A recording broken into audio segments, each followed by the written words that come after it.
ಹೃದಯದಿ ಹೆಣೆದ ಧ್ವಜವೇ ಜೈ ಹಿಂದ್, ಸಿಡಿದ ಯೋಧರ ನೆತ್ತರು ಬರೆದ ಚಕ್ರವೇ ಜೈ ಹಿಂದ್. ಸ್ನೇಹಿತರೆ ನಮಸ್ಕಾರ. ನಾನೀಗ ಬಾಗಲಕೋಟೆಯಲ್ಲಿದ್ದೇನೆ. ಸ್ನೇಹಿತರೆ, ನಾವೆಲ್ಲ ಈಗ ನಿನ್ನೆಯ ಆಪರೇಷನ್ ಸಿಂಧೂರದ ವಿಜಯದ ಸಂಭ್ರಮದಲ್ಲಿದ್ದೇವೆ. ಭಯೋತ್ಪಾದನೆಯನ್ನು ಹುಟ್ಟುಹಾಕಿ ಇಡೀ ಮನುಕುಲಕ್ಕೆ ಅಪಾಯಕಾರಿಯಾದ ಭಯೋತ್ಪಾದಕರನ್ನು ಸೃಷ್ಟಿಸಿ ಅವರಿಗೆ ಬೆಂಬಲವನ್ನು ನೀಡುವಂತಹ ಪಾಕಿಸ್ತಾನಕ್ಕೆ ಒಂದು ತಕ್ಕ ಪಾಠವನ್ನು ಕಲಿಸಿದ್ದೇ ಈ ನಿನ್ನೆ ನಡೆದಂತಹ ಆಪರೇಷನ್ ಸಿಂಧೂರ. ಬಂಧುಗಳೇ, ನಮ್ಮ ದೇಶದ ಸೈನ್ಯ ಬಲ ಸೈನಿಕರು ಈ ಪಾಕಿಸ್ತಾನವನ್ನು ಎದುರಿಸಿದ್ದು ಇದೇ ಮೊದಲನೇನಲ್ಲ. ನಿಮಗೆಲ್ಲ ಗೊತ್ತಿರುವ ಹಾಗೆ ಸಾಕಷ್ಟು ಅನೇಕ ಸಲ ಈ ಪಾಕಿಸ್ತಾನದ ವಿರುದ್ಧ ಅನೇಕ ಯುದ್ಧಗಳನ್ನು ಮಾಡಿದ್ದೇವೆ, ಹೋರಾಟವನ್ನು ಮಾಡಿದ್ದೇವೆ. ಅಲ್ಲೆಲ್ಲ ವಿಜಯವನ್ನು ನಾವು ಸಂಪಾದಿಸಿದ್ದೇವೆ. ಪಾಕಿಸ್ತಾನದ ವಿರುದ್ಧ ಭಾರತ ನಡೆಸಿದ ಅನೇಕ ಹೋರಾಟಗಳಲ್ಲಿ, ದಾಳಿಗಳಲ್ಲಿ ಕಾರ್ಗಿಲ್ ವಿಜಯವು ಒಂದು ಪ್ರಮುಖವಾದರೆ, ಅದಕ್ಕಿಂತ ಮೊದಲು 1971ರಲ್ಲಿ ನಡೆದ ಭಾರತ ಮತ್ತು ಪಾಕಿಸ್ತಾನ ಯುದ್ಧ ಬಹಳ ಗಮನೀಯವಾದಂಥದ್ದು. 1971ರಲ್ಲಿ ನಡೆದ ಭಾರತ ಮತ್ತು ಪಾಕಿಸ್ತಾನ ನಡೆದ ಯುದ್ಧದಲ್ಲಿ ಪಾಲ್ಗೊಂಡಂತಹ ಒಬ್ಬ ವ್ಯಕ್ತಿಯನ್ನು, ಸೈನಿಕ ಯೋಧನನ್ನು ನಿಮಗೆ ಭೇಟಿ ಮಾಡಿಸ್ಲಿಕ್ಕೆ ನಾನೀಗ ಬಾಗಲಕೋಟೆಯಲ್ಲಿದ್ದೇನೆ. ಬಾಗಲಕೋಟೆಯಲ್ಲಿರುವಂತಹ ವಿಠ್ಠಲ್ ಡಿ ಕಾಂಬಳೆಯವರ ಮನೆ ಮುಂದೆ ಇದ್ದೇನೆ. ಬನ್ನಿ ಅವರನ್ನು ಭೇಟಿಯಾಗೋಣ. ಅವರ ಮುಖಾಂತರ 1971ರ ಆ ಯುದ್ಧದ ಅನುಭವಗಳನ್ನು, ಅವರಿಗಾದ ಅನುಭವಗಳನ್ನು ಕೇಳುವಂಥ ಪ್ರಯತ್ನವನ್ನು ಮಾಡೋಣ.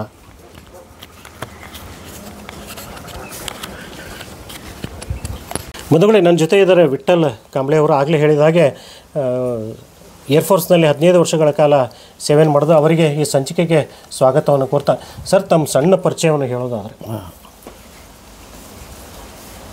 ನನ್ನ ಹೆಸರು ವಿಠ್ಠಲ್ ದತ್ತಾತ್ರೇಯ ಕಾಂಬಳೆ.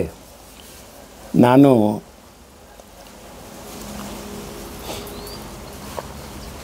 ಹತ್ತೊಂಬತ್ತು 1960 ನಂದು ಮ್ಯಾಟ್ರಿಕ್ಯುಲೇಟ್ ಆದ ಕೂಡಲೇ ಮೊದಲ ಕಾಲೇಜಿಗೆ ಹೋಗಬೇಕು, ಇಂಟರ್ ಸೈನ್ಸ್ ಅಥವಾ ಏನಾರ ಮಾಡಿ PSI ಆಗಬೇಕು ಅನ್ನುವಂಥದ್ದು ಒಂದು ಆಸೆ ಇತ್ತು. ಅದರ ನಂತರ ನಮ್ಮ ಬ್ರದರು ಅವರು, ಇಲ್ಲ ಪರಿಸ್ಥಿತಿ ಅಷ್ಟು ಚೆನ್ನಾಗಿಲ್ಲ, ಅದಕ್ಕೆ ನೀನು ಯಾವುದಾದ್ರು ನೌಕರಿಗೆ ಹೋಗೋದು ಚಲೋ ಅಂತ ಹೇಳಿದರು. ಅಷ್ಟರೊಳಗೆ ನನಗೆ ಹರಿಹರ್ ಕಿರ್ಲೋಸ್ಕರ್ ಇದರೊಳಗೆ ಇಂಟರ್ವ್ಯೂ ಬಂತು, ಟೆಕ್ನಿಕಲ್ ಇದ್ರ ಸಲುವಾಗಿ. ಅಲ್ಲಿ ಇಂಟರ್ವ್ಯೂಗೆ ಹೋಗಿದ್ದೆ. ಅಲ್ಲೇ ಅಪ್ರೆಂಟಿಸ್ ಟ್ರೈನಿ ಅಂಥೇಳಿ ಅಲರ್ಟ್ ಆಗಿತ್ತು, ಸರ್ವೀಸು ಅಂತ ಹೇಳ್ಕೊಳ್ಳಿ. ಮತ್ತು ನಾನು ಅಲ್ಲಿಂದ ಇಂಟರ್ವ್ಯೂ ಕೊಟ್ಟು ಬರೋ ಹೊತ್ತಿನಾಗೆ ಅಷ್ಟರೊಳಗೆ ನಮಗೆ ನಮ್ಮ ಬ್ರದರ್ಗೆ ಹೇಳಿದೆ, ನಾನು ಏರ್ಫೋರ್ಸ್ ಇಂಟರ್ವ್ಯೂ ಬಂದದ, ಹೋಗಲಿ ಬೇಡ ಅಂತ ಹೇಳ್ಕೊಳ್ಳಿ. ಏನು ಮಾಡ್ತೀವಿ ನೋಡು ಹೋಗು ಅಂತ ಇದ್ಕೊಳ್ಳಿ. ನಾನು ಪೂನಾದೊಳಗೆ ಲೋಹಗಾಂವ್ ಅಂತದ ಏರ್ಫೋರ್ಸ್ ಸ್ಟೇಷನ್, ಅಲ್ಲಿ ಹೋಗಿ 1960 ಒಳಗೆ ಅಲ್ಲಿ ಇಂಟರ್ವ್ಯೂ ಕೊಟ್ಟು ಎಲ್ಲ ಮಾಡಿ ಸೆಲೆಕ್ಟ್ ಆದೆ. ಬಟ್ ಮೆಡಿಕಲಿ ಅಂಬೆಲಿಕಲ್ ಹರ್ನಿಯಾ ಆಗ್ಯದ ಅಂತ ಹೇಳಿ ನನಗೆ ಅನ್ಫಿಟ್ ಮಾಡಿದರು. ಇಮಿಡಿಯೇಟ್ಲಿ ನನಗೆ ಸಸೂನ್ ಹಾಸ್ಪಿಟಲಲ್ಲಿ ಏರ್ಕ್ರಾಫ್ಟ್ ಇದರೊಳಗೆ ಕಳಿಸಿದ್ರು. ಅಲ್ಲಿ ಆಪ್ರೇಷನ್ ಆಗಿ ನನಗೆ ಮತ್ತೆ ಸೆಲೆಕ್ಟ್ ಮಾಡಿ ಕಳಿಸಿದ್ರು. ಯಾವುದು ನೋಡೋದು ಇಂಟ್ರೆಸ್ಟ್ ಭಾಳ ಇತ್ತು. ಅದಕ್ಕೆ ನಾನು ಕಾನ್ಪುರಕ್ಕೆ ಹೋಗ್ಬೇಕಂತ ಹೇಳಿ ಸೆಲೆಕ್ಷನ್ ಆದೆ. 60 ನಮ್ಮದು ಟ್ರೈನಿಂಗ್ ಅಲ್ಲೇ ಇತ್ತು. ಬಟ್ ಅಲ್ಲಿ 60ನೇ ಇಸ್ವಿಯೊಳಗೆ ನಿಮ್ಮ ಟ್ರೈನಿಂಗ್ ಆಗಿದೆ. ಹೌದು. ಮೂಲ ಬಾಗಲಕೋಟೆಯವರೇ? ಮೂಲ ಬಾಗಲಕೋಟೆಯವರು. ನಿಮಗಿಂತ ಮೊದಲು ಮನೇಲಿ ಯಾರು ಸೈನಿಕರಾಗಿ ಇದ್ದವರು? ಯಾರೂ ಇಲ್ಲ, ಯಾರು. ಇದು ಗ್ರೂಪ್ 1 ಇದು ಮಾಡಿ ನನಗೆ ಟ್ರಾನ್ಸ್ಫರ್ ಇದಕ್ಕಾಯಿತು. ಮತ್ತು ಚಂಡೀಗಢದ ಆಗೋದ್ರೊಳಗೆ 61ನೇ ವಯಸ್ಸದು, 1961 ವಯಸ್ಸು ಆವಾಗ ಇದು ಆಗಿತ್ತು. ಅಷ್ಟರೊಳಗೆ ನಂದು ಟೆಂಪ್ರರಿ ನನಗೆ ಮುಂಬೈಗೆ ಕಳಿಸಿದ್ರು, ಟೆಂಪ್ರರಿ ಇದರೊಳಗೆ. ಆವಾಗ ಗೋವಾದ್ದು ವಾರ್ ನಡೆದಿತ್ತು, ಗೋವಾ ಆಪ್ರೇಷನ್. ಅದೇ ಫಸ್ಟ್ ನನಗೆ ಅನುಭವ ಬಂದಿದ್ದು. ಗೋವಾದಿಂದ 2-3 ಏರ್ಕ್ರಾಫ್ಟ್ ಏನು ಹೋಗ್ತಿದ್ದು ಆಪ್ರೇಟ್ ಮಾಡಲಿಕ್ಕಿದೆ. 3 ದಿವಸದೊಳಗೆ ಗೋವಾ ತಗೊಂಡಿದ್ದು ತಮಗೆಲ್ಲ ಗೊತ್ತಿರಬೇಕು. ಪೋರ್ಚುಗಲ್ದಿಂದ ಅಲ್ಲಿ ಒಂದೇ 3 ದಿವಸದೊಳಗೆ ಗೋವಾ ನಮ್ಮ ವಶಕ್ಕಾಯಿತು. ತಗೊಂಡದ್ದಾಯಿತು. ಅಲ್ಲಿಂದ ನನಗೆ ಮತ್ತೆ ಅಲ್ಲಿಂದ ಟ್ರಾನ್ಸ್ಫರ್ ಆಗಿ ಮತ್ತೆ ನಾನು ಬಂದೆ. ಅಷ್ಟೊಳಗೆ ನಂದು ಗ್ವಾಲಿಯರ್ಗೆ ಟ್ರಾನ್ಸ್ಫರ್ ಬಂತು. 62ನೇ ವಯಸ್ಸದೊಳಗೆ ಚೈನಾದ ವಾರ್ ಡಿಕ್ಲೇರ್ ಆಯ್ತಲ್ಲ, ಆವಾಗ ನನಗೆ ಗ್ವಾಲಿಯರದಿಂದ ಚಂಡೀಗಢಗೆ ಬದಲಿ ಆಯಿತು, 3BRD ಅಂತ ಹೇಳಿ. ಅಲ್ಲಿಂದ ಅಲ್ಲಿ ನಾನು AN12 ಅಂತ ಹೇಳಿ ಏರ್ಕ್ರಾಫ್ಟ್ ಟ್ರಾನ್ಸ್ಪೋರ್ಟ್ ಏರ್ಕ್ರಾಫ್ಟ್ ಇದೆ, ಅಲ್ಲಿ ವರ್ಕ್ ಮಾಡ್ತಿದ್ದೆ. ಅದೇ ಥರ ನಾನು ಹೆಲಿಕಾಪ್ಟ್ರ್ ಇದ್ರೊಳಗೂ ಮಾಡ್ತಿದ್ದೆ. Mi-4 ಅಂತ ಹೆಲಿಕಾಪ್ಟ್ರ್ ಅಲ್ಲಿ ಕೆಲಸ ಮಾಡಿದೆ. ಅಷ್ಟು ಮಾಡಿದ ಕೂಡಲೇ ಮತ್ತು 62ದೊಳಗೆ ಆದ ನಂತರ 65, 62ರಿಂದ 65 ಅಲ್ಲೇ ಚಂಡೀಗಢದೊಳಗೆ ಇದ್ದೆ ನಾನು. ಬಟ್ ನಿಮ್ಮ 15 ವರ್ಷ ಸರ್ವಿಸ್ ಒಳಗೆ 1906 ಒಂದು ದೊಡ್ಡ ಒಳ್ಳೆಯ ಅನುಭವ. ಹಾಂ, ಏನಂದರೆ ಗೋವಾದ್ದು ನೋಡಿದ್ವಿ. ಓಕೆ. 62ದೊಳಗೆ ಅಂತೂ ಭಾಳ ಇದು ಚೈನೀಸ್ ಇದ್ರೊಳಗಂತೂ ಚೀನಾ ಯುದ್ಧ. ಹಾಂ, ಚೈನಾ ಯುದ್ಧದೊಳಗೆ ನಮ್ಮವ್ರು ಭಾಳ ಮಂದಿ ಫೇಲ್ಯೂರ್ ಆಯ್ತಲ್ಲ ನಮ್ಮದು. ಸೊ ಅದರಲ್ಲೂ ಇದ್ರಿ? ಹಾಂ, ಇಲ್ಲ ನಾವು ಚಂಡೀಗಢದೊಳಗೆ ಚಂಡೀಗಢದಲ್ಲಿದ್ರಿ, ಬಟ್ ಇನ್ವಾಲ್ವ್ ಆಗಿದ್ದಿಲ್ಲ. ಅಂದ್ರೆ ನೋಡಿ ವಾರು ಅದು. ಓಕೆ. ಆಮೇಲೆ 65 ಕಚ್ ಆಪರೇಷನ್, ಆವಾಗೂ ಚಂಡೀಗಢದೊಳಗೆ ಇದ್ವಿ ನಾವು. ಆವಾಗ ಹೆಲಿಕಾಪ್ಟರ್ದೊಳಗಿದ್ದೆ ನಾನು, ಅದನ್ನು ಆಯಿತು. ಆನಂತರ 71, 72 ಬಾಂಗ್ಲಾದೇಶದ್ದು ವಾರದೊಳಗೂ ಇದು ಬಾಂಗ್ಲಾ ವಿಮೋಚನಾ. ಬಾಂಗ್ಲಾ ವಿಮೋಚನೆ ಸಂಬಂಧನೇ ಅವಾಗ ಪಾಕಿಸ್ತಾನ ವಾರ ಆಗಿತ್ತು, 1972 ವಾರ ಆಗಿತ್ತು. ಹೌದು. ಸೊ ನಿಮ್ಮ ಸರ್ವಿಸಿನ ಒಂದು ದೊಡ್ಡ ಅನುಭವ, ನೆನಪಿರುವಂಥ ಅನುಭವ.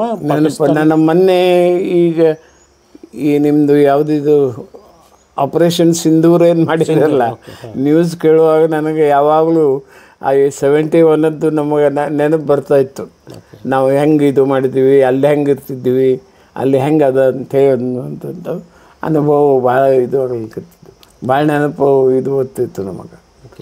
ಏನು ಇದು ಮಾಡಿದರೆ ಈಗಂತೂ ಡೈರೆಕ್ಟ್ ಏನು ಸ್ಟೆಪ್ ತಗೊಳ್ಳಿಕ್ಕತ್ತದ ಗೌರ್ಮೆಂಟು, ಭಾಳ ಇದು ಅದ.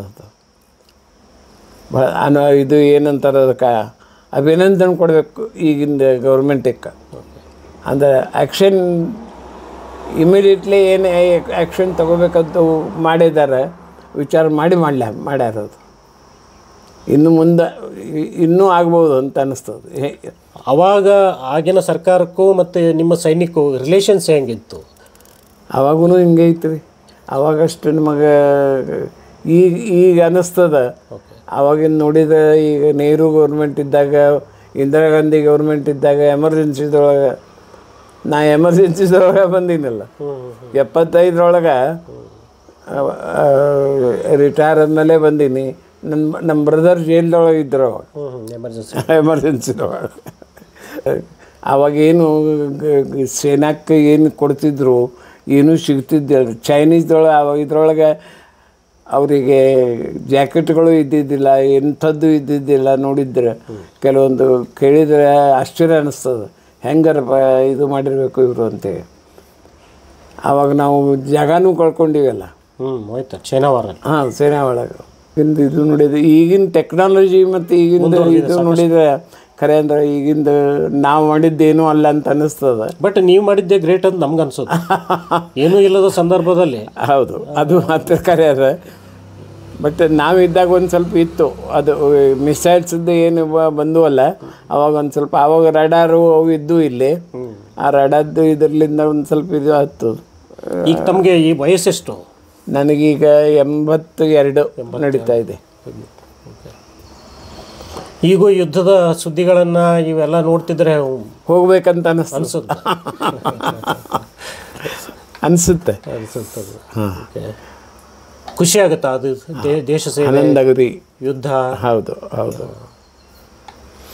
ಬಟ್ ಪಾಕಿಸ್ತಾನಕ್ಕೆ ಇನ್ನಾದರೂ ಬುದ್ಧಿ ಬರುತ್ತಾ? ಏನು ಅನ್ಸುತ್ತೆ ನಿಮಗೆ ನಿಮ್ಮ ಅನುಭವದ ಮೇಲೆ? ಏನು ಎಷ್ಟು ಅದ ರೀ ಪಾಕಿಸ್ತಾನ, ಎಷ್ಟು ದೊಡ್ಡದ ಅಂತೀರಿ ನೀವು? ನಮ್ಮಲ್ಲಿ ಇರುವಂಥದ್ದು ಈ ಒಳಗೇನ ದೇಶದೊಳಗೇನು ಈಗ ವಿರುದ್ಧ ಜನ ಅದಾರ, ಅವರಿಗೆ ಕಂಟ್ರೋಲ್ ಮಾಡೋದು ಭಾಳ ಕಠಿಣ ಅದು. ಅದನ್ನ ಮೊದಲಾಗಬೇಕು. ಹೊರಗೆ ಅಷ್ಟು ಇದು ಅದ, ಇದು ಅಷ್ಟು ಒಳಗೂ ಅದಲ್ಲ. ಮತ್ತು ಈಗ ನೋಡ್ರಿ, ಒಂದು ಸಾಧಾರಣ ಅಂದ್ರೆ ಹೊರಗಿನ ಭಯೋತ್ಪಾದಕರಿಗಿಂತ ನಮ್ಮಲ್ಲಿ ಸಾಕಷ್ಟು ಜನ ನಮ್ಮೊಳಗೆ ಒಳಗಿಂದ ಅದ್ರ ನಿರ್ನಾಮ ಆಗ್ಬೇಕು. ಹೌದು, ಮೇನ್ ನಮ್ಮಲ್ಲಿ ಸಮಸ್ಯೆ ಇರೋದೇ ಅದೇ. ಅಲ್ಲೇ ನಮ್ಮ ಇಲ್ಲೇ ಇದ್ದವರಿಗೆ ಹೊರಗಿನವರು ಪಾಕಿಸ್ತಾನ ಏನಿದ್ರು ಈಗ ದೇಶ ಪೂರ್ಣ ಒಗ್ಗಟ್ಟಾಗಿ ಏನಿದು ಮಾಡ್ಯಾರಲ್ಲ, ಅದು ಮಾತ್ರ ಅಪ್ರಿಷಿಯೇಬಲ್ ಆಗ್ಯದ.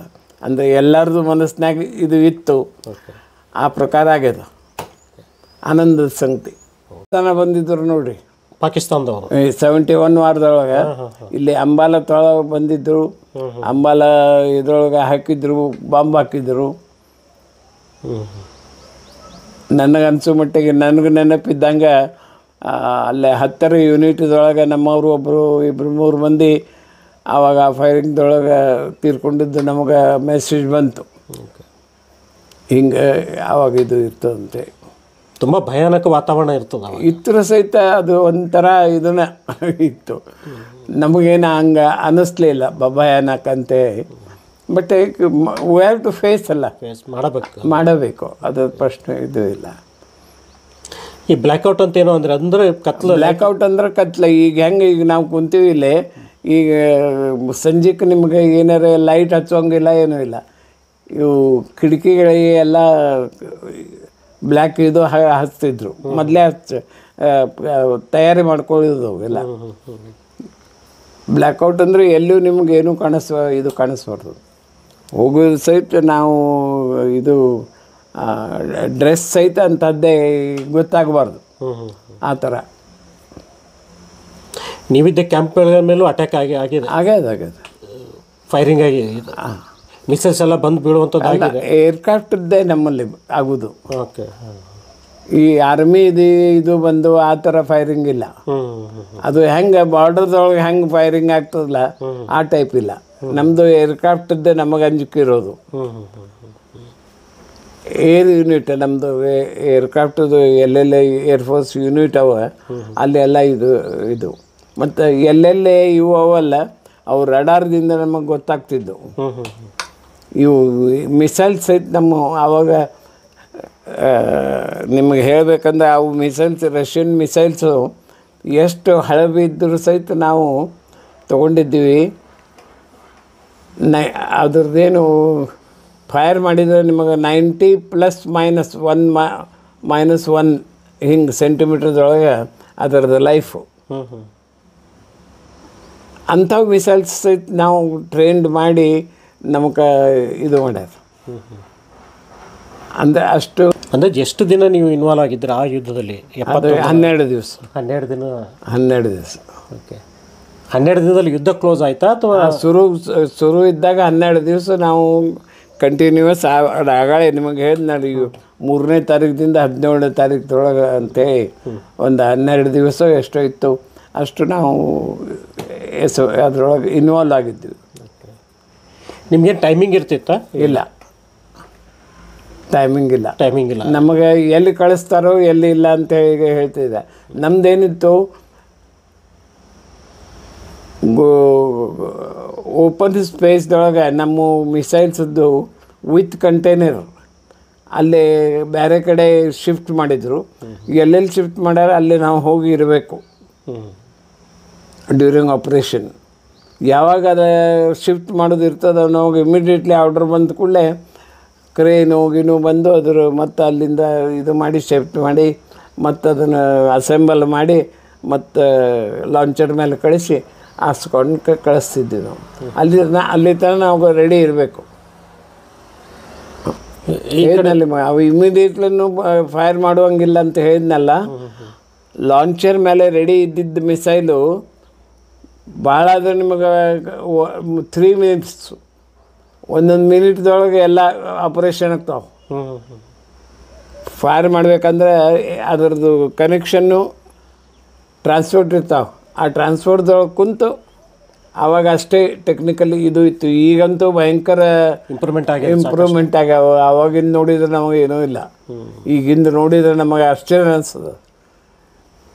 ಅದು ಯುದ್ಧ ವಿಮಾನಗಳು ಬೇರೆ ಬೇರೆ ರೀತಿ ಬಂದಿವೆ, ಬಟ್ ಅವಾಗ ಅಷ್ಟಿರಲಿಲ್ಲ. ಅವಾಗಿಂದ ನೋಡಿದ್ರೆ ನಮಗೆ ಈಗಿಂದ ನೋಡಿದ ಕೂಡಲೇ ನಮಗೆ 65ರೊಳಗೆ MiG-21 ಏರ್ಕ್ರಾಫ್ಟ್ ಏನು ಇಂಡಿಯಾಕ್ಕೆ ಬಂದು 6 ಏರ್ಕ್ರಾಫ್ಟ್ ಮೊದಲು ಬಂದು ಅದರೊಳಗೆ ಆ ಟೀಮ್ದೊಳಗೆ ನಾ ಇದ್ದೆ. 6 ಏರ್ಕ್ರಾಫ್ಟದ್ದು ಪ್ಯಾಕಿಂಗ್ ತೆಗೆದು ಏರ್ಕ್ರಾಫ್ಟ್ ಎದ್ರೊಳಗೆ ಬರ್ತದಲ್ಲ ಪ್ಯಾಕಿಂಗು, ಅದು ತೆಗೆದ್ರೆ ಒಂದೊಂದು ಮನೆ ಇದ್ದಂಗೆ ಆಗ್ತಿತ್ತು. ಅದು ಪ್ಯಾಕೇಜ್ ಏನೋ ಅದರೊಳಗೆ ಅದು ತೆಗೆದು ಅದ್ರದ್ದು ಅಸೆಂಬಲ್ ಮಾಡಿ ಅದ್ರ ಬಗ್ಗೆ ಏನೇನೋ ಎಲ್ಲ ಸ್ಟಡಿ ಮಾಡೋದು ಅದಕ್ಕೆಲ್ಲ ಅದರೊಳಗೆ ನಮ್ಗೆ ಹೇಳಿದರು.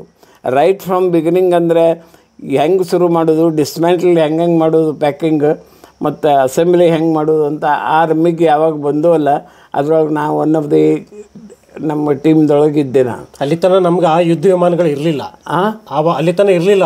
ಇಲ್ಲ ಇದ್ದಿಲ್ಲ, ಫಸ್ಟ್ ಟೈಮ್ ಬಂದಿದ್ದವು. ಓಕೆ, ಮಿಗ್ ಏರ್ಕ್ರಾಫ್ಟು, MiG 21 ಅಂತ ಅದು ಏನಿದ್ದವು ಅವಾಗ. ಅದರೊಳಗೂ ಕೆಲಸ ಮಾಡಿದ್ವಿ ಅಂತೆಲ್ಲ. ಕಿಲೋಮೀಟರ್ ನಮ್ಮದು. ಹೇಗಿತ್ತು ಅವಾಗ ಸಿಚುವೇಶನ್ 71ರ ಭಾರತ ಮತ್ತು ಪಾಕಿಸ್ತಾನ ಯುದ್ಧದ ಸಂದರ್ಭದೊಳಗೆ? ಆವಾಗ ನಮ್ದಂತೂ ಟ್ರೈನಿಂಗ್ ಆಗಿತ್ತು. ಇದರೊಳಗೆ ಈ ಮಿಸೈಲ್ದೊಳಗೆ ಅಸೆಂಬಲ್ ಮಾಡಿ ಟೆಕ್ನಿಕಲ್ ಸ್ಕ್ವಾಡನ್ದಿಂದ ಕಾಂಬ್ಯಾಟ್ ಸ್ಕ್ವಾಡನ್ ಅಂತಾರೆ. ಕಾಂಬ್ಯಾಟ್ ಅಂದರೆ ಈ ಒಂದು ಏರಿಯಾ, ಈಗ ಚಂಡೀಗಢದಲ್ಲಿ ನೀವು ಹಿಡಿದ್ರಿ ಅಂದರೆ ಆ ಎಂಟೈರ್ ಸಿಟಿ ಚಂಡೀಗಢ ಏರಿಯಾದೊಳಗೆ 4 ದಿಕ್ಕಿಗೆ ಇವು ಕಾಂಬ್ಯಾಟ್ ಸ್ಕ್ವಾಡನು ಆಗ್ತಾವೆ. ಅಂದರೆ ಅಲ್ಲಿಂದ ಮಿಸೈಲ್ಸು ವಾರ್ ಟೈಮ್ದೊಳಗೆ ಫೈರ್ ಮಾಡಲಿಕ್ಕೆ ಬರಬೇಕು. ಆ ಥರ ನಮ್ಮ ಕೆಲಸ ಏನು, ಮಿಸೈಲ್ಸ್ ಫಾರ್ಮೇಷನ್ ಇತ್ತು, ಇದು ಅಸೆಂಬಲ್ ಮಾಡಿ ಅವ್ರಿಗೆ ಸಪ್ಲೈ ಮಾಡೋದು. ಲಾಂಚರ್ ಮೇಲೆ ಇಟ್ಟು 45 ನಿಮಿಷದೊಳಗೆ ಪ್ರತಿಯೊಂದು ಸ್ಕ್ವಾಡನ್ಗೆ 3 ಮಿಸೈಲ್ಸ್ ನಾವು ಲಾಂಚರ್ ಸಮೇತ ಅವ್ರಿಗೆ ಕಳಿಸ್ಬೇಕು. ವಾರ್ ಪೀರಿಯಡ್ದೊಳಗೆ ಅವರು ರೆಡಿ ಮಾಡಿ ಅದನ್ನು ಲಾಂಚರ್ ಮೇಲೆ ಏನು ರೆಡಿ ಪೊಸಿಷನಿಗೆ ಫೈರ್ ಮಾಡಬೇಕೇನೋ ಇಷ್ಟರೊಳಗೆ ರೆಡಿ ಇದ್ರೊಳಗೆ ಇಟ್ಟಿರ್ತಾರೆ ಅವರು. ಅದ್ರದ್ದು ಕೆಲಸ ನಾವು ಆವಾಗ ಮಾಡಿದ್ವಿ ಅಲ್ಲಿ. ಅದು 12 ದಿವಸ ನಮ್ಮದು ಸತತ ಕೆಲಸ ನಡೀತಿತ್ತು ಅಲ್ಲೇ. ಅದು ಎಷ್ಟನೇ ಹೇಳಿದ್ನಲ್ಲಿ ನಿಮಗೆ, ಡಿಸೆಂಬರ್ 3ರಿಂದ 17 ಡಿಸೆಂಬರ್ವರೆಗೂ 71 ಅಲ್ಲಿ ನಾವು ಕೆಲಸ ಮಾಡಿದ್ವಿ ಅಲ್ಲಿ. 24 ಗಂಟೆನೂ ಕೆಲಸಗಳು ಇರ್ತಿತ್ತ ಹೇಗೆ? ಹೌದು, ನಾವು ಎಲ್ಲಿ ಹೋದ್ರೂ ನಾವು ವಿತ್ ಫ್ಯಾಮ್ಲಿ ಇದ್ವಿ ಕ್ಯಾಂಪ್ದೊಳಗೆ. ನಮಗೆ ಎಲ್ಲ ಫ್ಯಾಮ್ಲಿಗೆ ನೀವು ವಾಪಸ್ ಕಳಿಸ್ರಿ ಅಂತೇಳಿ ನಮಗೆ ಆರ್ಡರ್ ಬಂದಿತ್ತು. ಆದರೆ ಒಂದು 25 ಫ್ಯಾಮ್ಲಿ ಏನಿದ್ದು ಅವರೆಲ್ಲ ಇನ್ಕ್ಲೂಡಿಂಗ್ ಮೈ ವೈಫ್, ನನ್ನ ಮಿಸ್ಸಸ್ಸು ಅವರು ಕ್ಯಾರಿಯಿಂಗ್ ಇದ್ದರು ಸೆಕೆಂಡ್ ಡಾಟರ್ ಸಲುವಾಗಿ. ಅಂಥದ್ರೊಳಗೆ ಅವರು ಇಲ್ಲ ನಾವು ಹೋಗುವುದಿಲ್ಲ, ನಾವು ಇಲ್ಲೇ ಇರ್ತೀವಿ, ಏನಾದರೂ ಸಹಿತ ನಮಗೆ ಇದು ಇಲ್ಲ, ನಾವು ಹೋಗೋದಿಲ್ಲ ಅಂತೇಳಿ ಆ ಥರ ಅವರು ಇಲ್ಲೇ ಇದ್ದರು. ವಾರ್ ಟೈಮ್ದೊಳಗೆ ನಮ್ಮ ಒಂದು ಮಗಳು 2ನೇ ಇದಕ್ಕೆ ಅವರು ಡೆಲಿವರಿ ಆಗಲಿಕ್ಕೆ ಇದು ಇದ್ದರು, ಪ್ರೆಗ್ನೆಂಟ್ ಇದ್ದರು. ಅಲ್ಲಿ ಚಂಡೀಗಢದಲ್ಲೇ ಇತ್ತು? ಚಂಡೀಗಢದವರು ಅಲ್ಲೇ ಕ್ಯಾಂಪ್ದೊಳಗೆ ಎಲ್ಲಿ. ಹೌದು, ಅದು ಅಲ್ಲಿ ಯಾವಾಗ ಬ್ಲ್ಯಾಕ್ಔಟ್ ಆಗ್ತಿತ್ತು ಆವಾಗ ನಾವು ಇರ್ತಿದ್ದಿಲ್ಲ ಮನೆ ಒಳಗೆ. ಅವ್ರಿಗೆಲ್ಲ ಗೊತ್ತಿತ್ತು ಟ್ರೈನಿಂಗ್, ಅವ್ರಿಗೂ ಟ್ರೆಂಚಿಸ್ಟೊಳಗೆ ಹೆಂಗೆ ಇಳಿಬೇಕು, ಹೆಂಗೆ ಹೋಗಬೇಕು. ಯಾರಿಗೆ? ಮನಿ ಮೆಂಬರ್ಸ್ಗೆ, ಫ್ಯಾಮ್ಲಿಗೆ. ನಮ್ಮ ಮಗಳಿಗೆ ಸಹಿತ ನಾವು ಎಲ್ಲ ಟ್ರೈನಿಂಗ್ ಕೊಟ್ಟಿದ್ದೀವಿ. ಒಂದು ಚೀಲ, ಒಂದು ಬಿಸ್ಕಿಟ್ ಡಬ್ಬಿ, ಒಂದು ವಾಟರ್ ಬಾಟಲ್ ಕೊಟ್ಟು ಅವ್ರಿಗೆ ಊಟ ಆದ ಕೂಡಲೇ ಓಡಿ ಹೋಗಿ ಎಲ್ಲಿ ಶೇಪ್ದೊಳಗೆ ಏನು ಟ್ರೆಂಚ್ ಇರ್ತದೆ ಅಲ್ಲಿ ಇಳಿದ್ಬಿಡು. ಅದಕ್ಕೆ ಸ್ಟೆಪ್ ಇರ್ತಿದ್ದು ಎಲ್ಲ ಇರ್ತಿದ್ದು. ನಾವು ಕ್ಯಾಂಪಸ್ದೊಳಗೆ ಎಲ್ಲಿ ನಮ್ಮದು ಕೆಲಸ ಅದ ಇದು ಅಲ್ಲಿ ನಾವು ಹೋಗ್ತಿದ್ವಿ. ಅಲ್ಲಿ ರೆಡಿ ಒಳಗೆ ನಾವು ಇರಬೇಕು. ಬಂಕರ್ಗಳು ಕ್ಯಾಂಪಲ್ಲೂ ಬಂಕರ್ಗಳು ಇರ್ತಿದ್ವು ಅಂದಂಗೆ? ಇಲ್ಲ, ಕ್ಯಾಂಪ್ ಫ್ಯಾಮಿಲಿ ಸಲುವಾಗಿ ಯಾರು ಬಂಕರ್ ಇರ್ತಿದ್ವು? ಹೌದು. ಓಕೆ. ಬಂಕರ್ ಅಂದರೆ ಇದು ಟ್ರೆಂಚಿಸ್. ಅಲ್ಲಿ ಅದಕ್ಕೆ ಏನು ಬಿದ್ರೂ ಏನು ಅಪಾಯ ಆಗುವಂಥ ಇಲ್ಲ. ಅದು ಅಂದರೆ ಯುದ್ಧ ಸ್ಟಾರ್ಟ್ ಆದ ಕೂಡ ಸೈರನ್ ಆಗ್ತಿತ್ತು ಅಥವಾ ಇಲ್ಲ? ಅದು ಮಾಕಪ್ ಮಾಡ್ತಿದ್ದು. ಹೆಂಗೆ ಆಗ್ತಿತ್ತು ಅಂದರೆ ಹಿಂಗೆ ಬರ್ತದೆ ಅಂದ್ಕೊಳ್ಳಿ, ಅಲ್ಲಿ ಎಲ್ಲೆಲ್ಲಿ ಎಕಾಕ್ ಗನ್ ಅಂದ್ರೇನು, ಅವು ಗನ್ಗಳು ಡೈರೆಕ್ಷನ್ ಎಲ್ಲೆಲ್ಲ ಏರ್ಕ್ರಾಫ್ಟ್ ಬರ್ತಾವು ಆ ಡೈರೆಕ್ಷನ್ದೊಳಗೆ ಅವ್ರು ಫೈರ್ ಮಾಡ್ತಿದ್ರು. ಆವಾಗ ಅವು ಲೈಟ್ ಕತೆ ಎಲ್ಲ ಕಾಣಿಸ್ತಿತ್ತು, ಆ್ಯಸ್ ಇಫ್ ಫೈರ್ ಆಗಲಿಕ್ಕತ್ತದಂತೆ. ಅಂದರೆ ಗೊತ್ತಿರಬೇಕು ಅವು ಯಾರಿಗೆ, ಆ ಮಿಸೈಲ್ಸ್ ಫೈರ್ ಮಾಡೋರು ಏನಿರ್ತಲ್ಲ ಆ ಡೈರೆಕ್ಷನ್ದೊಳಗೆ ಅವ್ರು ಫೈರ್ ಮಾಡ್ತಿದ್ರು. ಅಲ್ಲಿ ಆ ಕಡೆಯಿಂದ ಫೈರ್ ಆಗಿದ್ದು ಗೊತ್ತಾದ ತಕ್ಷಣ ಸೈರನ್ ಆಗ್ತಿತ್ತು. ಅವಾಗ ಎಲ್ಲಿ ತನಕ ಬಂದಿದ್ರು ಅಂದರೆ ಅಂಬಾಲ ತನಕ ಬಂದಿದ್ರು ನೋಡಿರಿ. ಪಾಕಿಸ್ತಾನದವರು 71 ವಾರದೊಳಗೆ ಇಲ್ಲಿ ಅಂಬಾಲ ತೊಳಗೆ ಬಂದಿದ್ದರು. ಅಂಬಾಲ ಇದ್ರೊಳಗೆ ಹಾಕಿದ್ರು, ಬಾಂಬ್ ಹಾಕಿದ್ರು. ಸ್ನೇಹಿತರಿಗೆ ನನ್ನ ಜೊತೆ ಇದ್ದಾರೆ ಶ್ರೀಮತಿ ಅನಸೂಯ ಕಾಂಬ್ಳೆ ಅವರು. ಇಲ್ಲಿ ತನಕ ನೀವು ವಿಠ್ಠಲ್ ಕಾಂಬ್ಳೆ ಅವರ ಮಾತುಗಳನ್ನು ಕೇಳಿದಿರಿ. ಅವರ ಶ್ರೀಮತಿಯವರು ಶ್ರೀಮತಿ ಅನಸೂಯ ಕಾಂಬ್ಳೆ ಅವರು.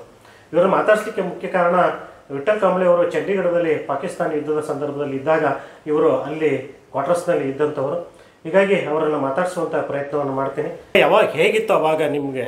ಅವಾಗೆಲ್ಲ ನಮ್ಗೆ ನೋಡಿ ಸ್ವಲ್ಪ ಟ್ರೈನಿಂಗ್ ಕೊಟ್ಟಿದ್ರು. ಸೈರನ್ ಆದ ಕೂಡಲೇ ಯಾವುದೇ ಇದರಿಂದ ನಾವು ಸ್ಟ್ರೇಟ್ಸ್ನಾಗ ಹೋಗಿ ಕೊಡಬೇಕು ಅಂಥೇಳಿ. ನನ್ನ ಮಗಳು ಅವಾಗ 3 ವರ್ಷದಳು ಇದ್ಲು, ದೊಡ್ಡವಳು. ಆಕಿ ಫಸ್ಟ್ ಹೋಗ್ಬಿಡ್ತಿದ್ಲು. ನಾನು ಆಮೇಲೆ ಫಸ್ಟ್ ಫ್ಲೋರ್ನಲ್ಲಿ ಇದ್ವಿ ನಾವು. ಹೇಳಿದ್ವಿ ಒಂದೊಂದು ಸಲ ನನಗನ್ಸುತ್ತೆ 1.5 ದಿನ 2 ನೈಟ್ ತೆಗ್ದೀವಿ ನಾವು ಸ್ಟೇಷನೊಳಗೆ. ಒಂದು ಸಲ ಅಂತೂ ಭಾಳನೇ ತೊಂದರೆ ಆಗಿಬಿಟ್ಟಿತ್ತು. 3 ದಿವ್ಸಕ್ಕೆ ಹೆಚ್ಚು ಕಡಿಮೆ 3 ದಿವಸ ಆಗಿತ್ತು. ಊಟ ಇಲ್ಲ, ನೀರಿಲ್ಲ, ಏನೂ ಇಲ್ಲ.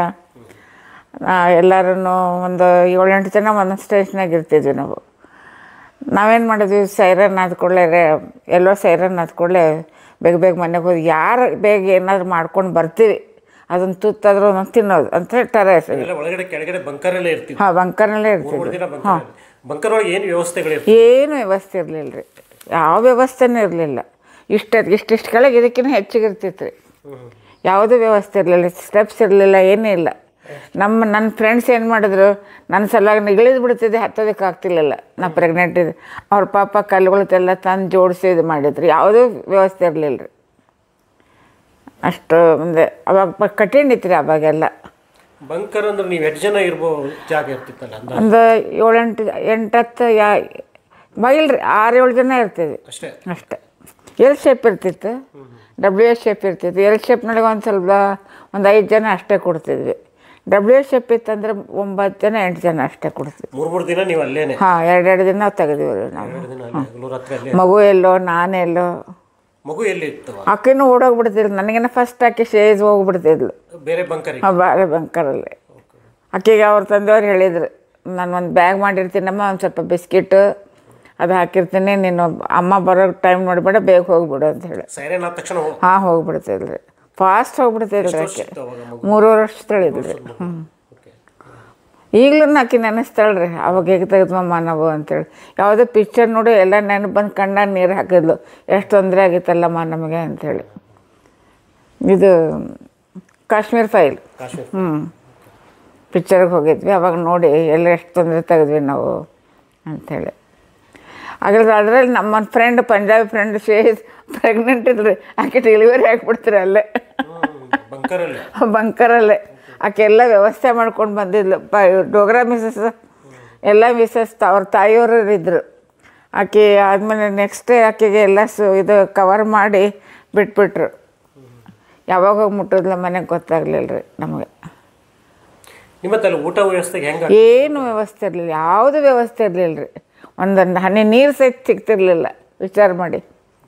ಅವಾಗೇನು ಈಗೆಲ್ಲ ಬೇಗ ಬೇಗ ಅವಾಗ ನೀರು ತೊಗೊಂಡು ಹೋಗೋ ವ್ಯವಸ್ಥೆ ನಮ್ಗೆ ತಿಳಿತಿರ್ಲಿಲ್ಲ. ಅಷ್ಟು ಫಾಸ್ಟ್ ನಾವು ಬೆಳಿಬೇಕು. ಆ ಸೈರನ್ಗೆ ತಲೆ ಕಿವಿಯೆಲ್ಲ ಬಂದಂಗೆ ಆಗ್ಬಿಡ್ತೈತೆ ರೀ, ಅಷ್ಟು ಜೋರು. ಯಾವಾಗ ಸೈರನ್ ಬರ್ತದೆ ಗೊತ್ತಾಗ್ತಿರ್ಲಿಲ್ಲ. ಅದಕ್ಕೇನೂ ಇದಿಲ್ಲ. ಮತ್ತೆಲ್ಲ ಫುಲ್ ಕವರ್ ಮಾಡಿದ್ರು, ಬ್ಲ್ಯಾಕ್ ಪೇಂಟ್ ಹೊಡೆದಿದ್ರು. ಒಂದು ಊದುಬತ್ತಿ ಸಹಿತ ಹಚ್ಚೋ ಪರ್ಮಿಷನ್ ನಮಗಿರಲಿಲ್ಲ, ಏನೇನಿಲ್ಲ. ಎಲ್ಲ ಕ್ವಾರ್ಟರ್ಸಲ್ಲಿ ಅಷ್ಟೇ ಹಿಂಗಿತ್ತು. ಇಡೀ ಚಂಡೀಗಢ ಅಥವಾ ಆಸ್ಪಾಸ್ ಎಲ್ಲ ಕಡೆನೂ ಹಂಗೆ? ಅದು ನಾವು ರಾತ್ರಿ ಅವತ್ತು ನೈಟ್ ಇದಕ್ಕೆ ಬಿತ್ತಲ್ರಿ, ಅಂಬಾಲಾಗ ಸ್ಕೂಲ್ನೊಳಗೇನೋ ಹಾಸ್ಪಿಟ್ಲಿಗೆ ಬಿತ್ತದು ಬಾಂಬ್. ಅಲ್ಲಿಂದ ಅಂಬಾಲ ಅಂದಮೇಲೆ ಇದು ಇನ್ನೊಂದು ಯಾವುದು ಆ ಸ್ಕೂಲ್ ಮೇಲೆ, ಇದು ಹಾಸ್ಟೆಲ್ ಮೇಲೆ ಬಿತ್ತು ನೋಡ್ರಿ, ಅದು ಅಂಬಾಲ ನೆಕ್ಸ್ಟ್ ಅಲ್ಲಿ ಬಿತ್ತು. ನಾವು ತಪ್ಪಿಸ್ಕೊಂಡ್ವಿ. ಇಷ್ಟು ಫಾಸ್ಟ್ ಹೋಗ್ತಿದ್ವಿ ರೀ. ಒಳ್ಳೆ ಇದು ಆ ಸೀನ್ ಇನ್ನೂ ಕಣ್ಣು ಮುಂದೆನೇ ಇತ್ತು ನೋಡ್ರಿ. ಅಷ್ಟು ಫಾಸ್ಟ್ ವಿಮಾನಗಳು ಹೋಗ್ತಿದ್ವು, ಕಣ್ಣಾರೆ ನೋಡ್ತಿದ್ವಿ. ಮತ್ತು ಎಲ್ಲ ಫುಲ್ ಸೈನಿಕರು ನಮ್ಮ ಇದಕ್ಕೆ ಬಿಲ್ಡಿಂಗ್ನ ಹತ್ರ ರೋಡ್ ಫುಲ್ಲು ಸೈನಿಕರು ನಿಂತಿದ್ರು. ಆ ಸೈರ ಇದು ಈ ಪಟಾಕಿ ಶಾರ್ಸೋದು ಹೆಂಗೆ ಇದು ಹೋಗ್ತಾವೆ ಆ ಥರ ಗುಂಡುಗಳು ಹಾರ್ತಿದ್ವು. ಇದು ನಾನೊಮ್ಮೆ ಲೇಟಾಗಿಬಿಡ್ತಾರೆ. ಲೇಟ್ ಆದ ಕೂಡ ಕೆಳಗೆ ಮಲಗಿಸ್ಬಿಟ್ಟು ಜಾಯಿಸ್ಕೊಂಡು ಸರಿಸ್ಕೊಂಡು ನೆಕ್ಸ್ಟ್ ಡೇ ಹೋದೆ ರೀ ನಾನು ಬಂಕರ್. ಅವಾಗೊಬ್ಬರು ಏನು ಮಾಡೋದು, ನಮ್ಗೆ ಇದು ಥಂಡಿ ಇತ್ತಲ್ರಿ, ಭಾಳ ಥಂಡಿ ಇತ್ತು. ಅವ್ರನ್ನ ಕೋಟ್ ಹಾಕಿದ್ಬಿಟ್ಟು ನನ್ನ ಮೇಲೆ, ಗೋ ಫಾಸ್ಟ್ ಅಂತೇಳಿ. ಮಾತಾಡೋಕ್ಕೆ ಸಹಿತ ಇದಿರಲಿಲ್ಲ ರೀ. ಅವಾಗ ಸಂದರ್ಭನೇ ಬಿಡ್ತಿರ್ಲಿಲ್ಲ. ಅವಾಗ ಯಾವುದೇ ವ್ಯವಸ್ಥೆ ನೀರಾಗಲಿ ಏನಾಗಲಿ ಏನೇನೇನೇನು ಇರಲಿಲ್ಲ. ಈಗೆಲ್ಲ ಏನ್ರಿ ಬಾಟ್ಲಿಲಿ ತೊಗೊಂಡು ಹೋಗ್ತೀವಿ, ಎಲ್ಲೋದ್ರೆ ಅದು ಯಾವುದೂ ಇಲ್ಲ. ಆದರೆ ಅಲ್ಲಿ ನಾವು ಇದ್ದಿದ್ದ ಕಡೆ ರೈತರು ಭಾಳ ಒಳ್ಳೆಯವ್ರು ರೀ. ನಮ್ಮ ಹಾಲಿನವನ್ನು ಬಂದು ಹಾಲು ಕಾಸೆ ಮತ್ತು ಎಲ್ಲ ಖುಲ್ಲ ಇಡ್ತಿದ್ವಿ, ಹೆದರಿಕೆ ಏನಿರಲಿಲ್ಲ ರೀ. ಕಳ್ಳರದು ಅದು ಏನು ಹೆದರಿಕೆ ಇರಲಿಲ್ಲ. ಹಾಲು ಕಾಸು ಇಟ್ಟು ಹೋಗ್ತಿದ್ದ. ನೆಕ್ಸ್ಟ್ ಟೈಮ್ ಮತ್ತು ಹಾಲು ಕೆಡಬೇಡ್ದು ಅಂತೇಳಿ ಒಂದು ತಣ್ಣೀರು ಬಾಂಡೊಳಗಿಟ್ಟು ಬಟ್ಟೆ ಹಾಕಿ ಇಟ್ಟು ಹೋಗ್ತಿದ್ದ. ಅವ್ರು ಭಾಳ ಪ್ರೀತಿ ಮಾಡ್ತಿದ್ರು ಎಲ್ಲರೂ. ಸೊ ಅವಾಗಿನ ವಾತಾವರಣ ತುಂಬ ಭಯಾನಕ ಅನ್ನಿಸ್ತಿತ್ತು. ಭಯಕ್ಕೆ ಅನ್ನಿಸ್ತ್ರಿ, ಆದರೆ ನಾವು ಮನಸ್ಸು ಮೇಲೆ ತೊಗೊಳ್ಳಿಲ್ಲ. ಯಾಕಂದ್ರೆ ನಮ್ಮ ದೇಶ ಸಲುವಾಗಿ ಹೋರಾಟ ಮಾಡ್ತಿದ್ದಾರೆ, ಅದು ನಾವ್ಯಾಕೆ ಭಯ ಬೀಳಬೇಕು ರೀ? ಆ ಥರ ನಮ್ಮ ವಿಚಾರ. ನಾವೇನು ಭಯ ಬೀಳಲಿಲ್ಲ ರೀ. ಈ ಯುದ್ಧ ಸಂದರ್ಭದಲ್ಲಿ ಕ್ವಾರ್ಟರ್ಸಲ್ಲಿ ಯಾರೂ ಇರಬಾರ್ದು, ಸಾಧ್ಯನೇ ಇಲ್ಲ. ಯಾರೂ ಇರ್ತಿರ್ಲಿಲ್ಲ, ಒಂದು ನರಬಿಳ್ಳೆ ಇರ್ತಿರ್ಲಿಲ್ಲ. ಎಲ್ಲರೂ ಕೆಲವು ಹೋಗಿದ್ರು ಅಂತ ಹೇಳ್ತೀನಲ್ರಿ. ಬಹುಶಃ ಒಂದು 10-12 ಫ್ಯಾಮಿಲಿ ಅಷ್ಟೇ ಇತ್ತು ನಮ್ಮಲ್ಲಿ. ಎಲ್ಲರೂ ಹೋಗಿದ್ರು. ನೀವ್ಯಾಕೆ ಉಳಿದ್ರಿ ಅಲ್ಲಿ? ನಾನು ಹೋಗ್ಲಿಲ್ಲ ರೀ. ಯಾಕೆ ಹೋಗಬೇಕು? ಮತ್ತು ಅಲ್ಲಿ ಹೋಗಿ ಚಿಂತೆ ಮಾಡೋದಕ್ಕಿನ್ನ ಇಲ್ಲೇ ಇದ್ದು ನಾವು ಇರೋದು ಒಳ್ಳೆಯದಲ್ಲ. ಅಲ್ಲೋಗಿ ಸುಮ್ಮನೆ ಈಗೇನು ರೀ ಫೋನ್ ಅದ, ಎಲ್ಲ ಅದ, ಟಿ ವಿ ಐತೆ, ಆಗೇನಿತ್ತು ರೀ? ಏನೂ ಇರಲಿಲ್ಲ. ಕಾರ್ಡ್ ಬಯಸೋ ಸಹಿತ ಇದಿರಲಿಲ್ಲ. ಆ ಯುದ್ಧ ಆದ ನಂತರ ಸಹಿತ ಲೆಟ್ರ್ ಬರೆದ್ರೆ, ಯಾರಾದ್ರೂ ಲೆಟ್ರ್ ಬಂದರೆ ಅಲ್ಲಿ ಎನ್ಕ್ವೈರಿ ಆಗ್ತಿತ್ತು ರೀ. ಎಲ್ಲ ತೆಗೆದು ನೋಡಿ ಓದಿದ ಮೇಲೆ ನಿಮಗೆ ಗೊತ್ತಿರಬೇಕು, ಕೊಡ್ತಿದ್ರು. ಅಂಥ ಪರಿಸ್ಥಿತಿ ಇತ್ತು ರೀ. ಈಗೆಲ್ಲ ವ್ಯವಸ್ಥೆ ಐತ್ರಿ. ಆಗ ಯಾವುದೂ ವ್ಯವಸ್ಥೆ ಇರಲಿಲ್ಲ ರೀ. ಮತ್ತು ಈಗ ಇವ್ರು ನಮ್ಮ ಅಟಲ್ ಬಂದ ಮೇಲೆ ಎಲ್ಲ ವ್ಯವಸ್ಥೆ ಆಯಿತು. ಕಳಿಸೋದು ಮೂತ್ರದೇಹಗಳು ಅವಾಗ ಎಲ್ಲಿತ್ತು ರೀ? ಎಲ್ಲ ಒಂದು ಇದು ಮಾಡಿ ಇದ್ರಾಗ ಹಾಕ್ಬಿಡ್ತೀರಿ, ಬ್ಯಾಂಕ್ನೊಳಗೆ ಹಾಕ್ಬಿಡ್ತಿದ್ರು. ಅದೆಲ್ಲ ನೋಡಿ ಒಂದು ಸ್ವಲ್ಪ ಫೀಲ್ ಆಯ್ತು ರೀ. ಆರ್ಮಿಯವ್ರು ಭಾಳ ತೊಂದರೆ ತೆಗೆದ್ರು. ಹೆವಿ ಅದನ್ನು ನೋಡಿ ನನಗೆ ಒಂದು ಸ್ವಲ್ಪ ಮನಸ್ಸಿಗೆ ನೋವಾಯಿತು. ಅಂದರೆ ಎಷ್ಟು ದೇಶ ಸಲುವಾಗಿ ಹೋರಾಟ ಮಾಡಿದ್ರು, ಅವ್ರ ಫ್ಯಾಮಿಲಿ ಎಲ್ಲ ತೀರ್ಕೊಂಡ್ಮೇಲೆ ಇಷ್ಟು ಅನಾಥರಾಗ್ಬಿಟ್ರು ಅವರು. ಅವ್ರು ಹುಟ್ಟಿದ್ದೆಲ್ಲಿ? ಅವ್ರು ಹುಟ್ಟಿದ್ದು ಅಲ್ಲೇ ರೀ. ಈಕೆ ವಾರ್ ಟೈಮ್ನೊಳಗೆ. ವಾರ ಮುಗ್ದಿತ್ತು 72ನೊಳಗೆ, ಮಾರ್ಚ್ 1. ಹೆಸರು ಸ್ವಾತಿ. ಈಕೆ ಸುರೇಖಾ. 71 ವಾರ ನಡೆಯುವಾಗನೇ ಹುಟ್ಟಿದ? ಇಲ್ಲ 72 ವಾರ್ನಾಗ ನಂಗೆ ಪ್ರೆಗ್ನೆಂಟ್ ಇದ್ದೆ. 71 ನಾನು ಪ್ರೆಗ್ನೆಂಟ್ ಇದ್ದೆ, 7th ಮಂತ್ ಇತ್ತು. ಆಕೆ ಹುಟ್ಟಿದ್ದು 72ನೊಳಗೆ. 72 ಮಾರ್ಚ್. ಅದಕ್ಕೆ ಅವ್ರನ್ನ ಏನೋ ಪಾಕಿಸ್ತಾನಿ ಇಲ್ಲ, ಆಕೆ ಮಾತಾಡೋದು ಸಿಟ್ಟು ಬಂದ ಕೂಡಲೇ ಪಾಕಿಸ್ತಾನಿ ಶುರು ಆಯ್ತು. ಅವ್ರ ಮನೆಯವ್ರು ಅಂತ ಪಾಕಿಸ್ತಾನಿ ಶುರು ಆಯ್ತು ನೋಡಿ ಕಾಕೋತ. ಅವಾಗ ಸಹಿತ ಅವ್ರ ಮನೆಗೆ ಬರಲಿಲ್ಲ ರೀ. 19 ದಿವಸ ಇತ್ತು. ಇವ್ರು 12 ದಿವಸ ಅಂತಾರೆ. ನನ್ನ ಅಂದಾಜಿಗೆ 19 ದಿವಸ ಇತ್ತು. ನೀವೆಂದು ಅವ್ರು ವಾರ್ ಫೀಲ್ಡಲ್ಲಿ? ಇಲ್ಲ ನಿಮ್ಮ ಪಾಡಿ ನೀವಿರ್ರಿ, ನಾನು ಊರಿಗೆ ಹೋಗ್ತೀನಿ ಅಂತ ಬಂದದ್ದು ಇಲ್ಲ. ಯಾವಾಗಾದ್ರೂ ಅವ್ರ ಜೊತೆನೆ? ಅದಕ್ಕೆ ಇಲ್ಲಿ ಬಂದು ಚಿಂತೆ ಮಾಡೋದ್ರಲ್ಲಿ ಅಲ್ಲೇ ಅವ್ರಿದ್ರಿಗೆ ಏನಾದ್ರು ಅವ್ರ ಎದುರುಗಡೆ ನಾವು ನಮ್ದೊಂದು ಗ್ರೂಪ್ ಇತ್ತು ರೀ. ನಾವೆಲ್ಲ ವಿಚಾರ ಮಾಡಿ ಹೋಗೋಣ. ಇಲ್ಲ ಇಬ್ಬರು ಗುಜರಾತಿ, ಪಂಜಾಬಿ, ಒಬ್ಬ ಆಂಧ್ರದ ಹಿಂಗೆ ಇದ್ವಿ. ಏನು ಮಾಡೋದು? ಹೋಗೋದು ಬೇಡ, ಇಲ್ಲೇ ಇದ್ದು ಏನನ್ನೋದು ಇದು ಮಾಡೋ, ಅಲ್ಲೋಗಿ ಚಿಂತೆ ಮಾಡೋದಕ್ಕಿಂತ ಇಲ್ಲೇ ಇದ್ದಿದ್ದು ಒಳ್ಳೆಯದು. ಯಾಕೆ ಹೋಗಬೇಕು? ಅಲ್ಲಿ ಹೋದ್ರೆ ಏನು ಮತ್ತೆ ದಿನ ಇದ್ದು ಏನು ಗೊತ್ತಾಗೋದಿಲ್ಲ, ಏನಿಲ್ಲ. ಮೊದಲೆಲ್ಲ ಏನು ವ್ಯವಸ್ಥೆ ಇತ್ತು ಹೇಳ್ರಿ? ಈಗ ಫೋನ್ ಇದೆ, ಟಿ ವಿ ಐತೆ, ಎಲ್ಲಿದ್ರೂ ಫೋನ್ ಮಾಡ್ಬೋದು. ಈಗ ಲೆಟ್ರಿಗೆ ಸಹಿತ ಬರೆಯೋ ಪರ್ಮಿಷನ್ ಇರಲಿಲ್ಲ. ಮತ್ತೇನು ಉಪಯೋಗ ಏನು ಹೋಗಿ? ಅದಕ್ಕೆ ನಾವು ಅಲ್ಲೇ ಇದ್ವಿ ರೀ. ಈಗಿನ ಯುದ್ಧ ಇವೆಲ್ಲ ಸುದ್ದಿ ಇವನ್ನೆಲ್ಲ ಕೇಳಿದ್ರೆ ಏನು ಅನ್ಸುತ್ತೆ ನಿಮ್ಗೆ? ಮನಸ್ಸಿಗೆ ಅವಾಗಿನ ನೆನಪು ಬರುತ್ತೆ ರೀ. ನೆನ್ನೆ ನಾವು ಅದೇ ಮಾತಾಡ್ತಿದ್ವಿ. ನೋಡು ಸರ್ಜಿಕಲ್ ಸ್ಟ್ರೈಕ್ ಹೇಗಿದೆ ಅಂತೇಳಿ. ಇಲ್ಲೇ ಕುಂತೇ ಇದ್ವಿ ನಾವು ಫುಲ್. ಅದು ಒಂಥರ ಮನಸ್ಸಿಗೆ ನೋವು ಆಗ್ತಿತ್ತು. ಅಂತ ನಮ್ಮ ದೇಶ ಸಲುವಾಗಿ ಎಷ್ಟು ಹೋರಾಟ ಮಾಡ್ತಾರೆ, ಅಭಿಮಾನನೂ ಇರ್ತಿತ್ತು ಅದು. ಸ್ನೇಹಿತರೆ, ಇದು 15 ವರ್ಷಗಳ ಕಾಲ ಸೇನೆಯಲ್ಲಿದ್ದು ಬಹುಮುಖ್ಯವಾಗಿ ಭಾರತ ಮತ್ತು ಪಾಕಿಸ್ತಾನ 71ನೇ ಇಸ್ವಿಯಲ್ಲಿ ನಡೆದಂತಹ ಭಾರತ ಮತ್ತು ಪಾಕಿಸ್ತಾನ ಯುದ್ಧದಲ್ಲಿ ಪಾಲ್ಗೊಂಡಂತಹ ಶ್ರೀಯುತ ವಿಠ್ಠಲ್ ಕಾಂಬ್ಳೆಯವರ ಅನುಭವದ ಮಾತುಗಳು. ಅವರಿಗೆ ನೆನಪಿನ ಶಕ್ತಿ ಕಡಿಮೆ ಇದೆ ಅಂತ ಹೇಳ್ತಾನೆ ಒಂದಿಷ್ಟು ಮಾಹಿತಿಗಳನ್ನು ನಮಗೆ ಹಂಚಿಕೊಂಡಿದ್ದಾರೆ. ಆ ಕಾರಣಕ್ಕಾಗಿ ವಿಠ್ಠಲ್ ಕಾಂಬ್ಳೆಯವರಿಗೆ ಅನಂತ ಧನ್ಯವಾದಗಳು ಹೇಳ್ತಾ ಇವತ್ತು ಸಂಚಿಕೆಯನ್ನು ಮುಗಿಸ್ತೇವೆ.